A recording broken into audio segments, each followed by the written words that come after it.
Hello everyone, आज हम class 8 का मैथमेटिक्स का चैप्टर नंबर 2 जो है linear equations in one variable ये स्टार्ट करने जा रहे हैं। इससे पहले हमने चैप्टर 1 जो है रैशनल नंबर्स वो कंप्लीट कर लिया है। आई होप सबको समझ में आ गया होगा। ठीक है, आप लोग एक बात का ध्यान रखेंगे कि क्वेश्चंस को पहले ढंग से समझेंगे और समझने के बाद ही नोटबुक में नोट करेंगे, डायरेक्टली कॉपी नहीं करते रहेंगे उनको। ठीक है कि नहीं, समझना ज़्यादा जरूरी है। क्लियर है? चलिए हम चलते हैं चैप्टर नंबर 2 पे। चैप्टर का नाम है linear equations in one variable. ठीक है, तो पहले इसका मतलब समझ लेते हैं।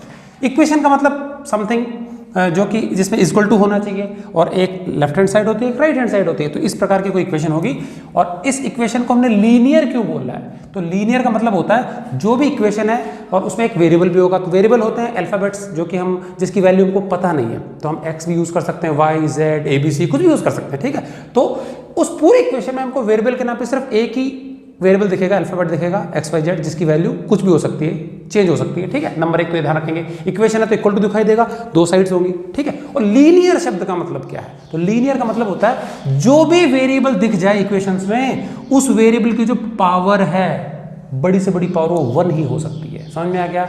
तो 1 के अलावा कोई पावर नहीं होनी चाहिए, तो उनको बोलते हैं लीनियर इक्वेशन। अगर पावर 2 हो जाती है तो क्वाड्रेटिक इक्वेशन, 3 हो जाती है तो क्यूबिक, तो बढ़ सकती है पावर, लेकिन यहाँ पे पावर 1 ही होनी चाहिए। ठीक है, सो एनी इक्वेशन इन विच, क्या होते हैं लीनियर इक्वेशन?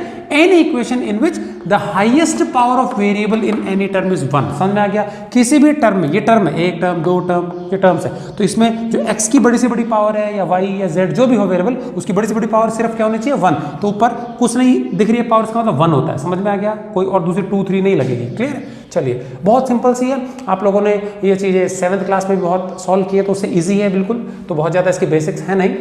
हम सीधा चलते हैं एक्सरसाइज 2.1 पे। एग्जाम्पल्स भी बहुत सारे दिए हुए, इसी कैटेगरी के एग्जाम्पल्स हैं।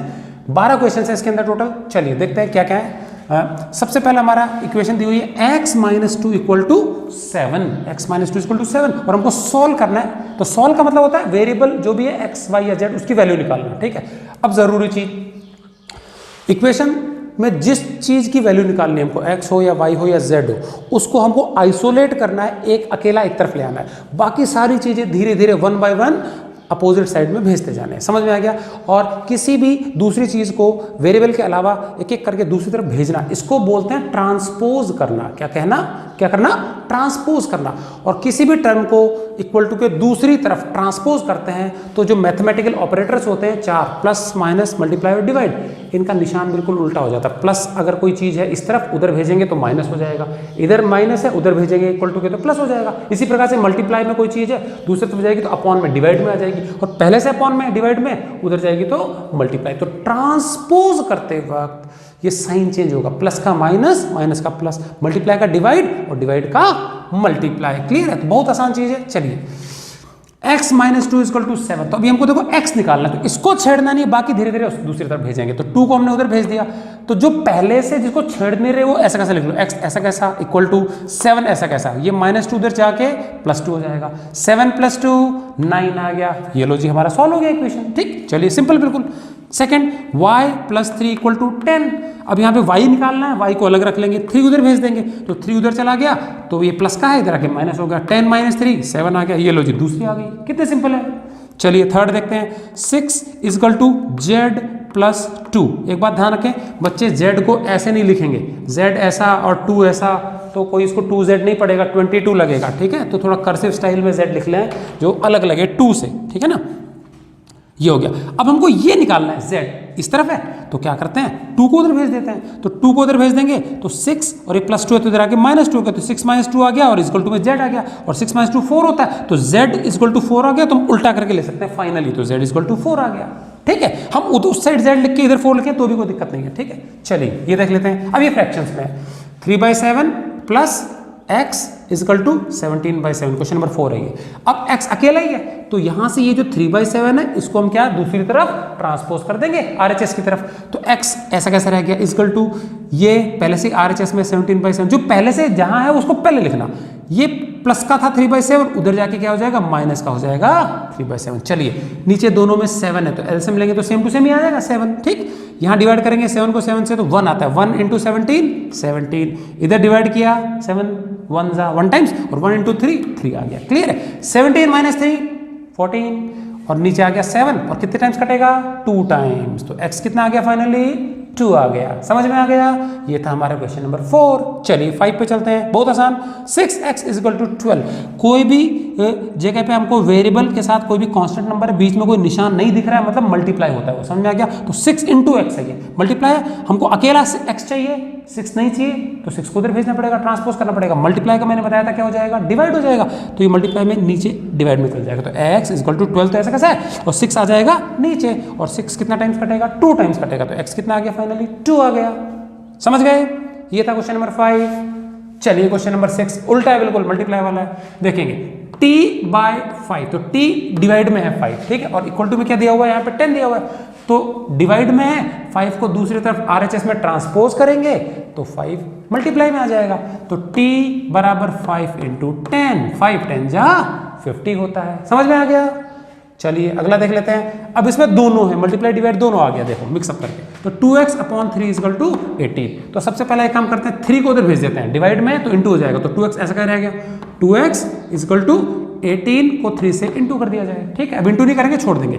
अब 2 मल्टीप्लाई में, तो इधर आके क्या हो जाएगा, ये डिवाइड में हो जाएगा, नीचे आएगा, तो x = 3 × 18 अपॉन में क्या आ गया 2 आ गया। ये 2 कितनी बार में कटेगा, 9 टाइम्स कटेगा, तो ये आ गया 3 × 9, और 3 9 सा होता है 27। ये हो गया हमारा क्वेश्चन नंबर 7। समझ में आ गया। चलिए क्वेश्चन नंबर 8 करते हैं। 1.6 = y/1.5। देखो अकेला y इधर पड़ा हुआ है, इसके नीचे डिवाइड में ही है, तो उसको वहीं छोड़ देंगे। 1.5 डिवाइड में, इधर आके इंटू हो जाएगा 1.6 के साथ में, तो y वहीं छोड़ देंगे, चाहे तो इस तरफ लिख लो, और ये दोनों इंटू में एक तरफ लिख देंगे, तो हमने उल्टा कर लिया उसको, ठीक है ना। y तो ये रहा, और 1.6 × 1.5, हम y को बाहर के ये इस तरफ भी लिख सकते हैं, कोई दिक्कत नहीं है। अब इनको इंटू करना है। चलिए एक बार पॉइंट छोड़ देते हैं, पॉइंट नहीं देखो, 15 और 16। चलिए 15 6 जा 90, 90 का 0, कैरी कितना लग गया 9 लग जाएगा, कैरी का लग जाएगा 9 लग जाएगा, ठीक है। और 15 1 जा 15, 15 में 9 ऐड करेंगे तो 24 आ गया, तो हमने लिख दिया 240। अब राइट साइड में डेसिमल के आगे इधर एक पॉइंट है, इधर एक पॉइंट, एक डिजिट है डेसिमल के राइट साइड में, तो 1 और 1 2, तो फाइनल रिजल्ट में राइट साइड में 2 होने चाहिए, यहाँ बिंदु लगा देंगे। समझ में आ गया। तो हमको ज़्यादा रफ वर्क करने की जरूरत नहीं है, हम उसी पेज पे कर सकते हैं, ठीक है।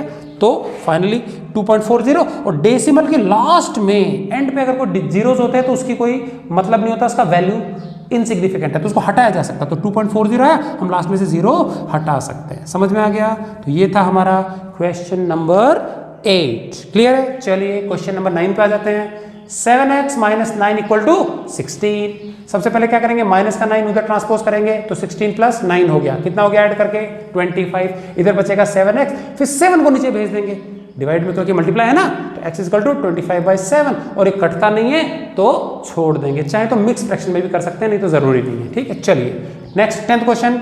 14y - 8 = 13। पहले 8 को उधर भेजेंगे, ट्रांसपोज करेंगे RHS में, तो 13 में ये क्या हो गया ऐड हो गया, क्योंकि माइनस था, तो 13 और 8 ऐड करेंगे तो 21 आ जाएगा। यहाँ 14y है, और फिर 14 यहाँ मल्टीप्लाई में, इसको ट्रांसपोज करेंगे राइट साइड में, तो ये डिवाइड में आ जाएगा, नीचे आ गया, तो 21/14 हो गया y।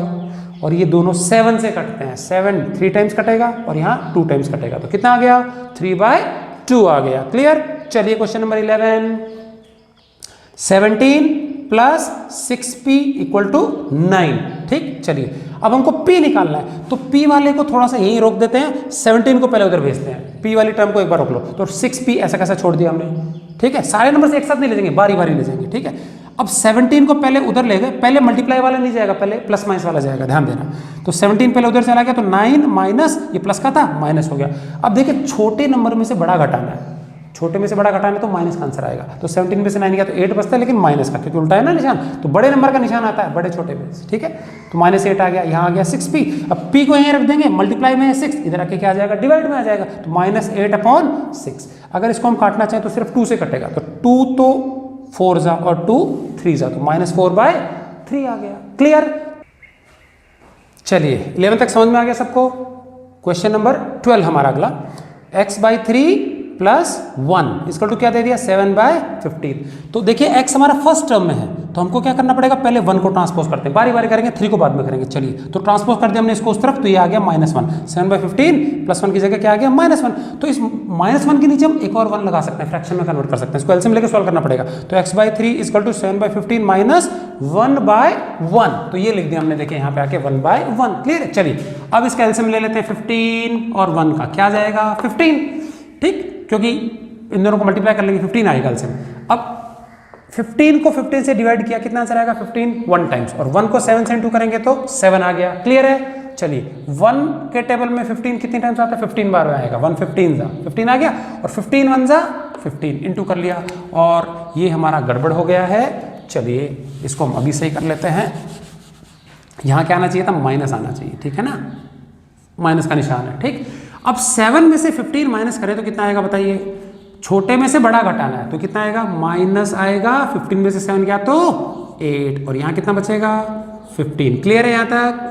चलिए अब 3 कहाँ चला जाएगा, मल्टीप्लाई में चल जाएगा, तो x यहीं रख देंगे, -8/15 मल्टीप्लाइड क्या हो जाएगा 3, ये कटेगा 15 से, 3 तो 1 टाइम्स और 3 5 टाइम्स, तो फाइनली -8 को 1 से इंटू करने से -8, और यहाँ आ गया 5। ठीक है, तो ये हो गया हमारा सॉल्यूशन लास्ट वाले का, and this completes your exercise.